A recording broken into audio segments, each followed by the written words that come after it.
take 2 days for section 3-4, take a couple of days to review because of MEA. You know, I don't think we normally would need 2 days to review these 4 sections, but because of MEA, I think it's important that we have an extra review day in there.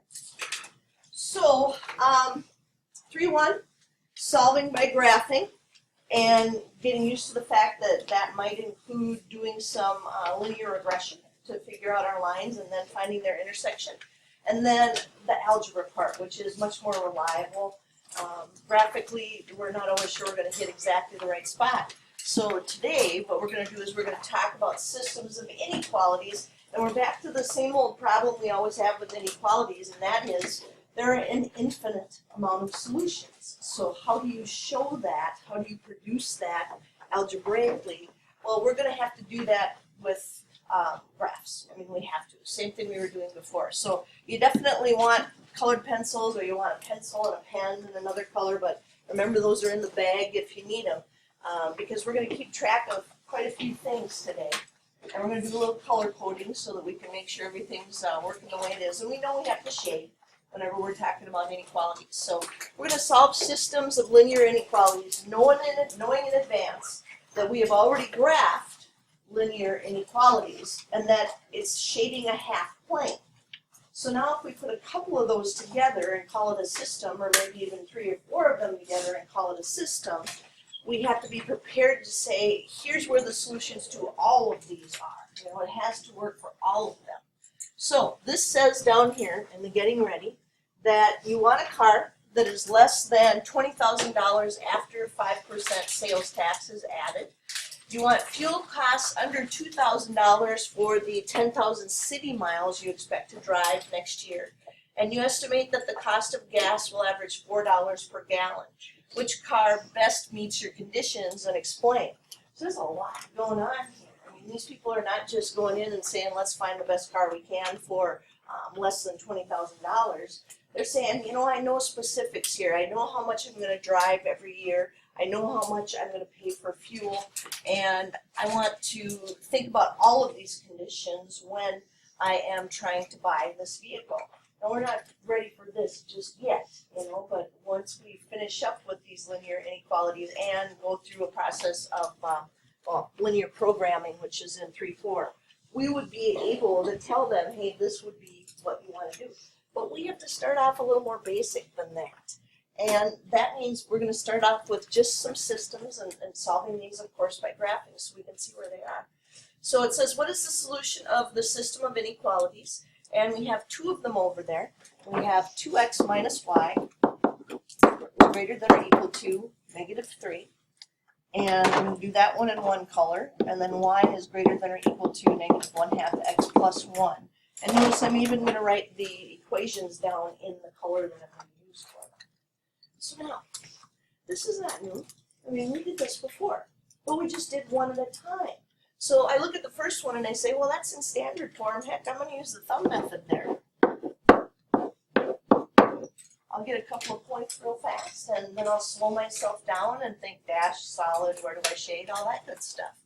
So if x is 0, this 2 times x is gone, and we have negative something, and remember we pretend that says equals up there. Negative something equals -3. Well, that something has to be 3. That's the only way that statement would be true.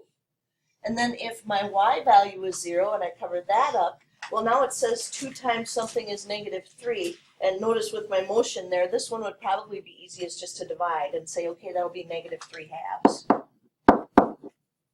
But that gives us a place to start. So now we know at 0, 3 and -1/2, 0. We could put some points, but we have to slow down at this point. Because now it's about, should it be dashed or solid? Which one should we use for this one? It should be solid. We do have that equals bar there, so we'll do our best to draw reasonably straight. Solid line there. And then what else did we have to do when we were graphing linear inequalities? Right, we have to shade. Recorder on, is that what we're doing? Writing down here, there we go. So good point to test would be what for this one? Yeah, 0, 0, why not? Let's go back up here and test 0, 0. It'll say 2 times 0. Oh, parentheses there. Minus 0 is going to be greater than or equal to negative 3. Well, that's 0. Is 0 greater than or equal to negative 3?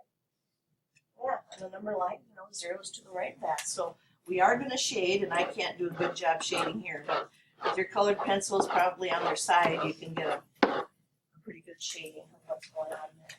Now, what you don't want to do is use a really dark color for your first shading. What we want to be able to see is, where do both of these inequalities have shading? So we'll darken this up at the end, but maybe if you have a brown or a black colored pencil in the bag, don't necessarily use that for your first shading. So now with the blue one, this is good. This one's not in standard form. This one's in slope-intercept form. So we're back to reviewing those graphing, different types of quick graphs. So this one would start at 1. And then where would we go from there? Down 1 and to the right 2. But then slow down. Dashed or solid. This one's solid again. We do have an equals bar. And we wouldn't necessarily have to test a point with this one. Which way should we shade if it says y is greater than or equal to negative 1/2 x plus 1? Above. So again, we're shading, but this time it's our blue.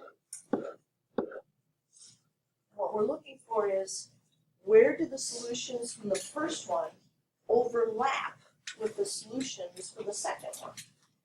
And when we see that region, then we really want to overemphasize this so that when I'm grading your test, I know that you know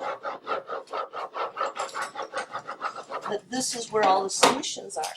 That means we can pick any ordered pairs that are on the lines, and that's because these were solid lines, those are included as solutions, or anything in this plane that we have over here. Technically, you could still kind of call it a half plane because it's going to go on forever. But we could just pick some out and say, okay, 2, 3, that's going to work. That's an ordered pair that will work. 3, 4, that's in there. It's in that double shaded region, so those points would work. But to say, here are all the solutions, we really have to have a visual. We have to have the graph here to show everybody that's where those solutions are going to go. So, this really isn't new. When you look up here, you think, well, aren't they going to ask us something? Isn't there a follow-up question here? Well, that's what 3, 4 is about. 3, 4 is about, what do we do with this now that we have it? So what we have to do is just get used to graphing more than one on a set of axes and seeing where the double shading, triple shading, quadruple shading, whatever it may be, where that is. So back to color coding.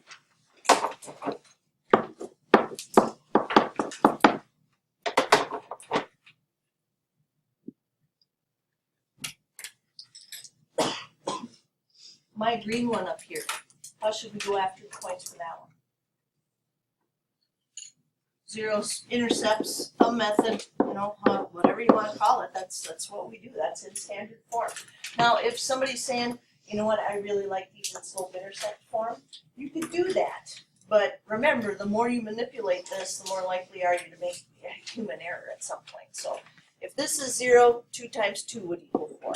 If this is 0, we're going to need that to be 4. So 0, 2, and 4, 0. Dashed or solid? Solid. Did you already test a point? What point did you want to test? 0, 0 is a good one. It's not on your line, so why not, huh? Does 0, 0 work? Cool. There it is. Red graph, at least for me. Where's that one going to start? 0, negative 1. Where do you want to go from there? Down 1 and right 1. And again, you could do that a couple of times just to give yourself something to aim at. Dashed or solid? Solid. Move this up.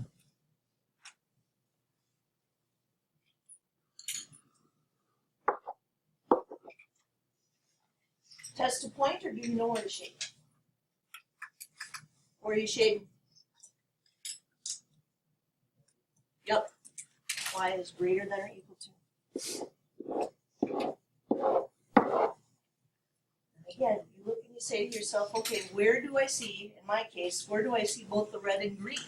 Because I really need to darken that up so that somebody who's grading my paper knows that I am aware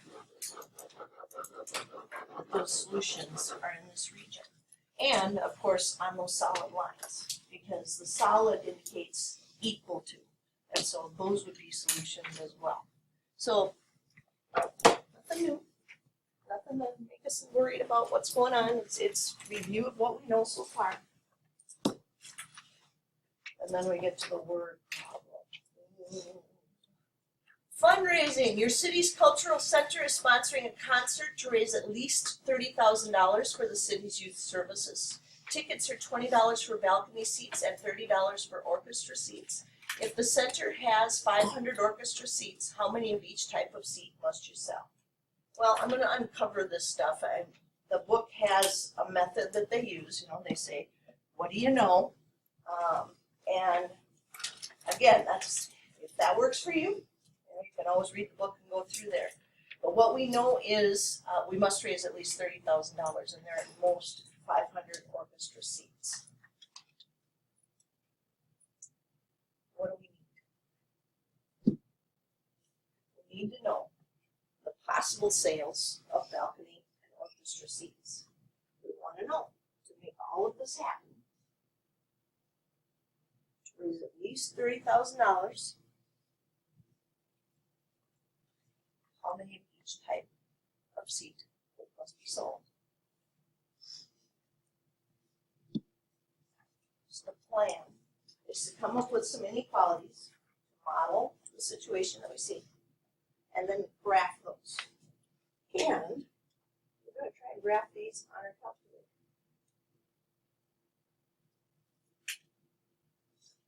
Some of you will be able to do that. Some of you won't. Older models don't necessarily have the inequalities program on them, but some of the newer models do. So while you finish writing that down, grab some people some calculators on.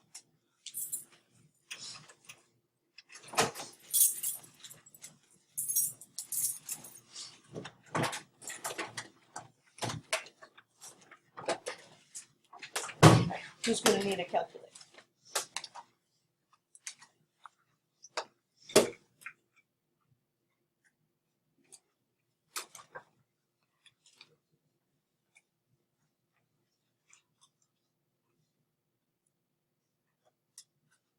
Anybody else need a calculator?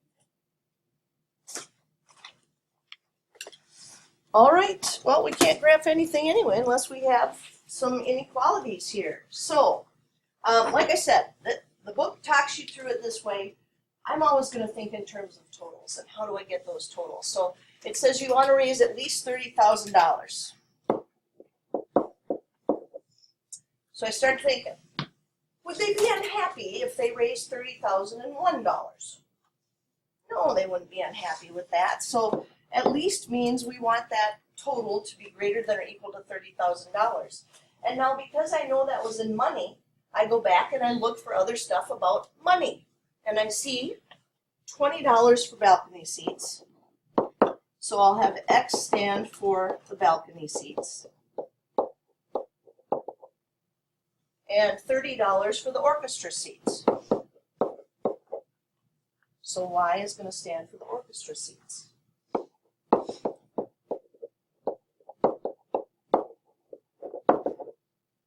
So far so good. But then there was another total in there too. The center has 500 orchestra seats. Can they sell 501 tickets? By Marshall would be all over them. Could they sell 498? Sure they could. And they could sell exactly 500. And that's going to be both of those seats. So balcony and orchestra seats need to be less than or equal to 500. So we could, actually, which one does it? oh, it only has the orchestra seats, 500 orchestra seats. We have an unlimited amount of, shoot, I've got that right in the middle. Let me just cross that off. 500 orchestra seats.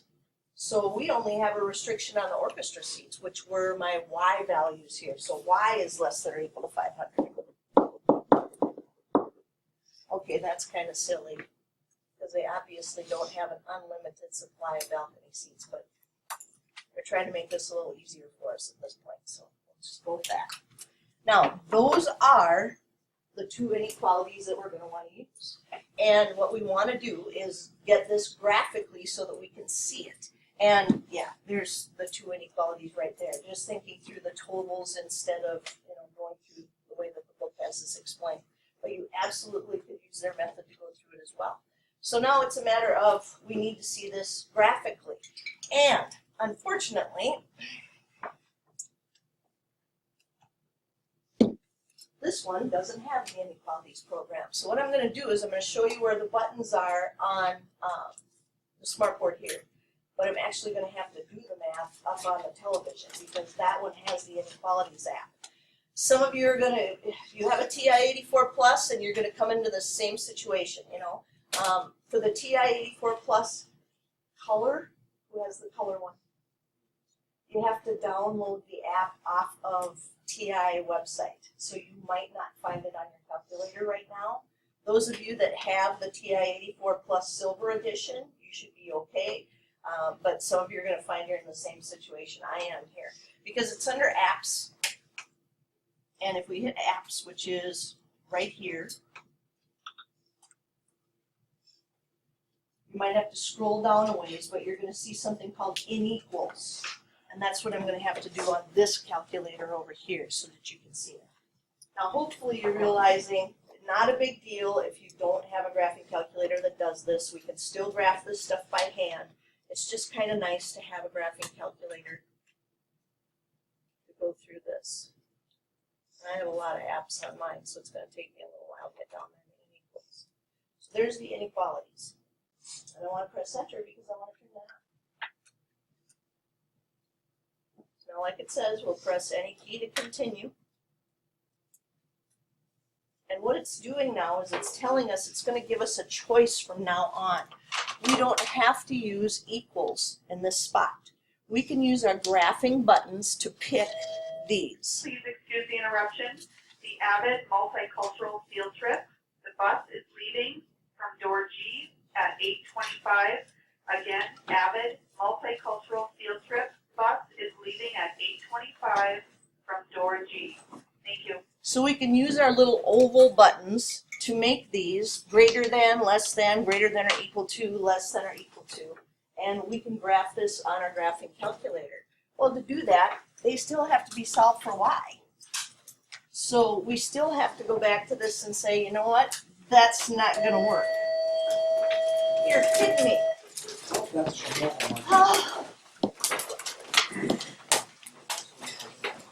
Well, it's not going to be a lot here. And if you encounter a word problem, just save it. Now, if it drives you nuts that those inequality symbols are up there, you can always just reset your memory to get that turned off. There is another way, but